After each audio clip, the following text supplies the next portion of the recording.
Assalamualaikum warahmatullahi wabarakatuh. Perkenalkan, kami dari kelompok 5 yang beranggotakan saya, Elvina Estaba, nomor absen 10. Saya Indra Krisnawan, absen 13. Saya Kesya Titin Ayahra, nomor absen 14. Nah, di dalam video ini akan dijelaskan tentang yang pertama, pembiasan cahaya. Yang kedua, indeks bias. Dan yang terakhir ada refraktometer. Stay tune ya. Sebelum masuk ke materi refraktometer, kita harus mengetahui tentang pembiasan cahaya. Nah, kenapa sih kita harus mengetahui tentang pembiasan cahaya? Hal ini karena prinsip dasar dari refraktometer adalah pembiasan cahaya. Nah, apa sih pembiasan cahaya itu? Pembiasan cahaya adalah peristiwa pembelokan arah lambat cahaya yang bisa terjadi ketika cahaya yang melewati suatu bidang batas antara dua medium yang berbeda. Dapat disimpulkan bahwasannya pembiasan cahaya itu bisa terjadi karena cahaya bergerak miring dan juga terjadinya perubahan kecepatan saat melewati medium yang berbeda. Contoh dari pembiasan cahaya yaitu yang pertama, pensil atau sedotan yang terlihat patah saat dimasukkan ke dalam air. Kemudian yang kedua, yaitu air di kolam renang yang terlihat dangkal karena perbedaan medium antara udara dengan air. Di samping saya sudah ada skema pembiasan cahaya. Dapat diambil kesimpulan bahwasannya I sebagai sinar datang, R sebagai sinar bias, dan N sebagai garis normal. Dalam pembiasan cahaya terdapat dua sifat. Yang pertama yaitu pembiasan dari medium yang kurang rapat ke medium yang lebih rapat. Cahaya datang dari medium yang kurang rapat ke medium yang lebih rapat seperti udara ke air, maka kecepatan cahaya akan berkurang saat memasuki medium yang lebih rapat. Hal ini menyebabkan cahaya yang datang itu akan dibolehkan mendekati garis normal. Yang kedua yaitu pembiasan dari medium yang lebih rapat ke medium yang kurang rapat. Sifat kedua ini berbeda halnya dengan sifat yang pertama. Ketika cahaya datang dari medium yang lebih rapat ke medium yang kurang rapat, seperti dari udara ke air, maka kecepatan cahaya akan meningkat saat keluar dari medium yang lebih rapat. Tersebut menyebabkan cahaya yang datang dibolehkan menjauhi garis normal. Dapat disimpulkan dari dua sifat tersebut bahwasanya hal tersebut bisa terjadi karena perubahan arah gelombang cahaya saat berpindah medium. Terdapat hukum yang mengatur tentang pembiasan cahaya. Nah, salah satu hukum yang mengatur yaitu hukum Snellius. Dalam hukum Snellius terdapat 4 pernyataan. Yang pertama yaitu perbandingan antara sinus sudut datang dengan sinus sudut bias selalu tetap. Yang kedua, jika sinar datang dari medium yang rapat ke medium yang kurang rapat, maka sinar akan dibiaskan menjauhi garis normal. Yang ketiga yaitu jika sinar datang dari medium yang kurang rapat ke medium yang lebih rapat, maka sinar akan dibiaskan mendekati garis normal. Yang keempat atau yang terakhir, jika sinar datang tidak lurus, maka sinar tidak dibiaskan, melainkan diteruskan. Dari pernyataan hukum Snellius tersebut, dapat disimpulkan bahwa arah pembiasan cahaya bergantung pada perbedaan kerapatan optik antara dua medium, dan bias indeks tetap untuk setiap pasangan medium. Setelah mempelajari tentang pembiasan cahaya, sekarang kita akan belajar mengenai indeks bias. Pengertian indeks bias adalah perbandingan antara kecepatan cahaya dalam ruang hampa udara dibandingkan dengan kecepatan cahaya pada suatu medium. Dan di samping saya ada rumus tentang indeks bias.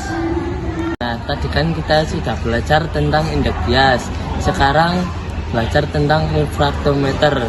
Yang pertama, fungsi bagian-bagian refraktometer. Fungsi bagian-bagian refraktometer. Yang pertama, dielik plate atau kaca. Dielik plate berfungsi untuk melindungi prisma dari goresan. Yang kedua, prisma. Prisma berfungsi untuk pembacaan skala dari zat terlarut dan mengubah cahaya polikromatis atau cahaya lampu atau matahari menjadi monokromatis. Yang ketiga, knop pengaturan skala. Knop pengaturan skala berfungsi untuk mengklaribasi skala menggunakan aqueduct. Lensa berfungsi untuk memfokuskan cahaya yang monokromatis. Heddle berfungsi untuk memegang alat refraktometer dan menjaga suhu agar stabil. Biomaterial strip terletak pada bagian dalam alat, tidak terlihat, dan untuk mengatur suhu sekitar kurang dari 18 sampai 28 Celcius. Lensa pembesar. Sesuai dengan namanya, lensa pembesar berfungsi untuk memperbesar skala yang terlihat pada eyepis. Eyepis merupakan tempat untuk melihat skala yang ditunjukkan oleh refraktometer. Skala berfungsi untuk melihat konsentrasi dan massa jenis suatu larutan. Nah, yang selanjutnya ada prinsip kerja refraktometer. Prinsip kerja refraktometer bahwa alat ini digunakan untuk mengukur indeks bias suatu cairan dengan memanfaatkan pembiasan cahaya. Ketika suatu cahaya melewati cairan, maka kecepatannya pun berubah dan arahnya pun dibelokkan sesuai dengan indeks bias cairan tersebut. Apa sih perbedaannya refraktometer dan refraktometri? Jadi, refraktometer adalah alat yang digunakan untuk mengukur indeks bias suatu zat atau larutan. Sedangkan jika refraktometri adalah alat yang digunakan untuk mengukur suatu bahan menggunakan refraktometer. Jadi kesimpulannya adalah refraktometri adalah metode atau teknik, sedangkan refraktometer adalah alat yang digunakan untuk melakukan proses refraktometri. Nah, yang terakhir dari refraktometer ada macam-macam refraktometer dan perbedaannya. Yang pertama ada hand refraktometer, refraktometer imersi, dan refraktometer aktif. Dari ketiganya tersebut, terdapat 4 perbedaan. Yang pertama ada penggunaan, kedua prinsip cahaya, dan ketiga keunggulan, dan yang terakhir akurasi. Yang pertama, hand refraktometer.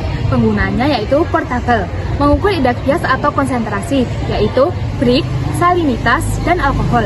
Yang kedua, prinsip. Cahaya dibiaskan melalui sampel cair di atas prisma. Hasil dilihat melalui lensa. Yang ketiga, keunggulan. Mudah dibawa, tidak memerlukan listrik, dan cocok untuk lapangan. Yang terakhir ada akurasi. Cukup baik, tetapi lebih rendah dibandingkan refraktometer AB. Kedua, refraktometer imersi. Penggunaannya yaitu mengukur indeks bias cairan menggunakan metode perendaman. Yang kedua ada prinsip. Prisma dicelupkan ke cairan, cahaya diukur melalui prisma. Yang ketiga, keunggulan. Cocok untuk cairan dengan viskositas tinggi atau sulit diukur. Yang keempat ada akurasi. Lebih tinggi dan dari hand refraktometer. Yang ketiga atau yang terakhir yaitu refraktometer AB. Penggunaannya yaitu di laboratorium, mengukur indeks bias material cair atau pada transparan. Yang kedua, prinsip. Sampel di antara 2 prisma, cahaya dipantulkan dan diukur. Yang ketiga ada keunggulan. Akurasinya tinggi, dapat mengukur berbagai macam material, dilengkapi termometer untuk presisi. Yang terakhir ada akurasi. Akurasinya sangat tinggi dan ideal untuk penelitian dan kontrol kualitas.